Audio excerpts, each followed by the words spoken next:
Hi, everybody. My name is Jen Rieger-Murphy. I'm Vice Chair of the Ridley Democratic Committee, and I want to welcome you all to this training for poll greeting at the general election that's happening on November 7th. Today's agenda will cover poll greeting essentials, so we'll talk about the greeter goals, the setup for the day, active greeting techniques. I've marked with a star all the slides that are the most important, and I've put them in the front of the presentation in the event that you're pressed for time. And then we'll wrap up with some additional information that's more optional with the top questions you may get as a poll greeter, who you'll see on election day, and pre-election prep. And I just want to preface by saying that this is a great training if you're new to this, but also if you're returning and you've worked with us many times, because we've created new content with greeting being a more active role. So there will be new things for everyone. So the top greeter goals, the most important one is to distribute the Democratic sample ballot. Our goal of the day is to get it into as many hands as possible so that our candidates can win on election day. It's a general election, so people will be able to vote outside their party. So as many votes as we can get for Democrats, the better. Overall, we want to be a friendly face representing the Democratic Party and the Democratic candidates. And we want to try to be a welcoming presence for all voters, regardless of who they are voting for. So your setup on election day will look pretty similar from each polling place. We're going to have a table and chairs, most likely in every polling location. There's a picture here that shows you of what an ideal situation would look like. We prefer that people try to stand if they're able, especially when it's busy. But if you need to sit, that's fine. We would just ask that the chairs be set up on either side of the table. What we've seen in the past is that if we sit behind the table, sometimes people think that they're just supposed to approach us if they have questions. And what we want to do is have a more active role and try to engage with as many people as possible. So we'll also want the table and chairs to be set up close to the path of the voters, but not so close as to obstruct it. We want to be able to have conversations that people can hear, whether we're seated or standing and handing out those ballots. In terms of things that will be on the table or in a bag that we provide for you, especially if it's windy out that day, would be the sample ballots. Those are the most important thing of the day to get as many of those into people's hands as possible. We will have some limited amounts of candidate literature, so people can take that if they want. You don't have to hand it out like it's candy.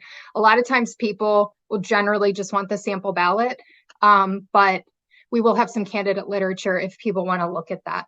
They can take it and bring it back, or you can tape some copies of it to the table so they can use it as a reference. We'll also have some I voted stickers. So those are kind of like a voter favorite when they come out to get a sticker. Some of the polling locations actually give them out inside the polls, so you may see people already coming out with them, but we do have them on hand in case anyone wants them. Lastly, we'll have a volunteer sign-up form. That's really for people coming out of the polling place who you may have had a good interaction with on the way in, and they said, oh, I'd love to get involved. It's really just important that we engage with those people after they've voted, because otherwise it may be seen as a form of voter intimidation. A couple more tips with greeting and the setup. We want to be close enough that we can hand out every sample ballot. We already discussed that, but it's worth saying again. This is a picture that clearly shows this. There's a voter that has proceeded up the steps through the doorway, and they were clearly right next to that voter so that they were within arm's reach to hand that sample ballot to her. We must be, as greeters, 10 feet away from the polling entrance. Now, a lot of people on this call are going to show up and relieve someone else of their duties, so you're going to know already where this setup is. This is really just for people who are setting up in the morning, but in general, you want to be 10 feet away from the polling entrance. This was the best picture I had at the time. This is a set of double doors, so the polling entrance is even further in than where they are. But this is just to give you a general visual of where a greeter would stand in relationship to the entrance to a polling place. You want to keep in mind that if you have to go into the polling place for any reason or near it to use the restroom or speak to somebody, that you remove anything that's political. So if you have political buttons or you're wearing a piece of clothing with a candidate's name on it, you need to make sure that it's covered or removed. And then lastly, you just want to make sure that you're not blocking the pathway to voters. So this is one of the most important slides, and it's something that I've done as a greeter over the past 7 years. I've kind of honed it, and it seems pretty simple, but this is something that really works well. So I have two examples here. One is, as the greeter, I'm saying, good morning, would you like a sample Democratic ballot? This is important because saying the word Democratic immediately identifies what kind of information you're giving them. The voter may say, yes, thank you so much. I'm glad you're here. Usually I'm used to seeing mostly Republicans handing this out, so it's good to see that you're here. It makes people feel really good. So they say, yes, thank you. You hand it to them. You're going to point out some of the important races, and we'll get into that in a second. The second example, good morning, would you like a sample Democratic ballot? The voter says to you, no thanks, I'm a Republican. That could usually mean one of two things. It could mean they're saying, I'm a Republican and I'm not going to vote for any Democrats. But a lot of times it could be that they're just not aware that they can vote for people outside their party. I had this conversation with a neighbor like last week, and she's voted many times. And she said, is this a general? Can I vote for anyone outside my party? I can't recall, because every May, it's a closed primary where you can only vote within your party. But in the general, in November, you can vote for anyone outside your party. So the follow-up that I would always use is, this is a general election and you can vote outside your party if you like. So if they take it, that's a good sign. It might mean that they're open to voting for some Democrats. And if they take it, you want to point out the local races. If for whatever reason they decline on that, then we know that they're probably going to just vote straight party. So they will probably say, okay, thanks, I'll take it, or they'll say, no, thank you. Most times they're very polite about it, but it's really important that you ask that question, even if it seems a little weird at first, because the worst thing that could happen on election day is someone goes into the polling place who would have otherwise voted for our candidate, but didn't because they thought they could only vote for Republicans that day. And there's a couple races where it's literally going to come down to every single vote. So here are the two types of races where it's going to really come down to every vote being cast. Some of you will be working in Ward 3 or Ward 6. And if you are working there, you will know exactly which ward you're in because the candidate will be there handing out his literature as well. So Jack Praisner is running in Ward 3 for the Board of Commissioners, and Steve Strasdis is running for Ward 6.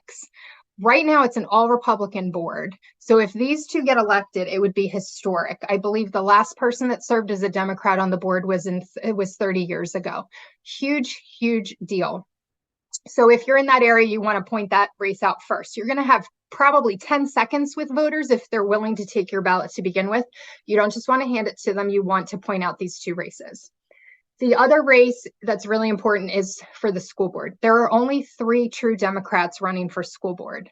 Again, this is a sample ballot, so it's showing the people that we are promoting on the ballot. The actual ballot will have the Republicans listed as well, but we want to point out that these are the Dems that are the school board candidates. I want to recommend that you check out our 5-minute ballot video training as well, because it's going to go into a little bit more detail about this, but generally hand it to people that are willing to take this ballot and ask them to look for the commissioner and the school board races first, vote for those, and then vote for the rest. Typically these races are listed at the bottom of the ballot, and sometimes people will start at the top and not finish all the way through. We really want to make sure that these votes get cast. Some things to keep in mind when you're greeting, and I've seen this happen over and over again. Even if a Republican greeter offers a sample ballot to someone, don't assume that means they're Republican and that they're not willing to vote for Democrats. I've seen them hand them to Democrats and Democrats take them to be gracious, or maybe they are considering voting for some Republicans. They hand the ballots out to every single voter. We've seen it happen where they give it to a Democrat or someone else and they take it. But then we've also seen them come up to us and say, thank God you're here. I'm glad that I have the option to have a sample ballot with Democrats on it as well. And then there's some people that are willing to cross parties on election day. So it's always important to never assume that because they're even talking to the Republican greeter or candidate that they're only going to vote for Republicans. Some people still will get confused, like we talked about when they can vote for people outside their party. November is the election where they can vote for whoever they want to. So that concludes like the starred slides that are the most important. I have a couple more slides if you can stick with me. The top questions that we get, and these are not questions you have to have memorized or know the answers to. It's just so you have a little bit more information, you can always refer to other people that are staffing the polls to answer some of these questions. But is this my polling location? That can happen from time to time. They can go to vote411.org, put in their address, and it'll tell them their polling place. They can also just go into the polling location and ask someone there. They're either going to have their name on the books, or the judge of elections will call the Board of Elections to confirm where this person should vote. Do I need an ID to vote? You only need an ID if it's your first time voting at that polling place. So if you've recently moved to the area and you changed your registration, you would probably need to show ID. Someone in the polling location will be able to tell them when they go up to the desk whether or not they need to show it. Another question we get is, I have my mail-in ballot with me. Can I drop it off here? The answer is no, they cannot. They have two options. Use a drop box. The closest one is the Ridley Township Municipal Building. They have a drop box there around by the police station. They have to get it in that drop box by 8 p.m. on election day. They can go to the drop box that's at the Delaware County Board of Elections and Media by 8 o'clock. That's less desirable because it's more of a drive, so I would recommend the Township Building. The other option is, if they have their mail-in ballot with them and the envelopes that came with it, they can go to their polling location, surrender the mail-in ballot, and vote. So those are the options. Above all else, do not tell them to put it in the mail. Someone did that last year, and luckily we caught the person in time to tell them, no, that's not what you can do. Having it postmarked and in the mail is not going to do anything. It must be received in a drop box by 8 p.m. on election day. So who might you see on election day? These are all the people that you may encounter. First and foremost, voters, the most important people of the day. You may also see candidates outside the polls. We have school board candidates that will be rotating in different locations, so you may see one of them. You may meet our commissioners, especially if you're working in wards 3 and 6. And you may even see some other local representatives like county council who are running for re-election. Sometimes they kind of just go around into the different polling locations to introduce themselves to voters. You'll also see lots of Republican greeters, especially in those wards races where they're very competitive. You'll see possibly the judge of elections and other poll workers. They may come out to say a quick hello to their family or take a little break, get some fresh air, so that's not uncommon. You may encounter poll watchers. These are good people to know and to work with, especially if you have questions, because they can usually answer the question or find someone who can. These are people that can go in and out of the polling place all day on election day. They're just there to observe, to make sure things are running smoothly, that there's no unusual lines, that the equipment is working. It's just to have another set of eyes and ears. Most times the election day workers are pretty proactive in troubleshooting and managing any things that come up, but poll watchers are that added layer of protection. It's not uncommon to see a lawyer on election day. They may come up to you and just say, hey, does anything look unusual? Does anyone look like they've been turned away or not allowed to vote? How have the lines been? Things like that. They just want to make sure that everyone that's registered has access to vote that day. And lastly, it's very rare, but you may see a constable. They may be asked by the judge of election to come and preserve the peace. It's not a common occurrence, but you may see someone there, and they may just be an added layer of protection as well. I think this is our last slide, and this is just some considerations to be ready on election day, especially if it's your first time. First and foremost, watch the 5-minute video that we'll be doing on who's on the ballot. It just gives you a little bit additional information on the races that are happening on election day. You want to plan for comfort. You want to wear comfortable clothes, things that are presentable, but you don't have to be in a suit or heels or anything like that. Wear shoes that are comfortable and clothes that are comfortable.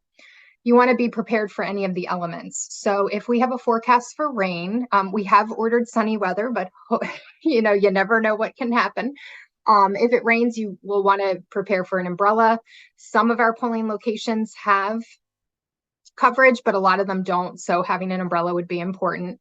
If you are coming and it's supposed to be a really sunny day, which would be awesome, you may want to bring some sunscreen or a hat or sunglasses. So just bring some things that will help make your day more comfortable. We will always try to have some chairs for our greeters. I know that some people are very particular about their seating, so we've had people bring their own chairs, and that's perfectly fine if you want to do that. You could just stow it in your car and have it as a backup in case, but that is something you could consider bringing. And lastly, which is very important for me, is to always have some snacks and some water on hand, or a beverage that's fun. So, make sure that you've brought some things that will, just add some ease to your day. So that concludes our presentation for grading. If you have any questions, you can contact us at the Ridley Dems or reply to the email that came with this link to the training. We just want to tell you that this grading role is so important to the day and to the success. So many people value it. You can see it on their faces when you hand them the ballot. A lot of the times they're just so relieved that someone from the party that they trust is there representing and giving some guidance on the people that we have endorsed and that would be good candidates from the party. So on behalf of the candidates, the Democratic Party, and the Ridley Dems, we are really, really grateful for your help and your time and your service. Thanks so much, and we'll see you on Election Day.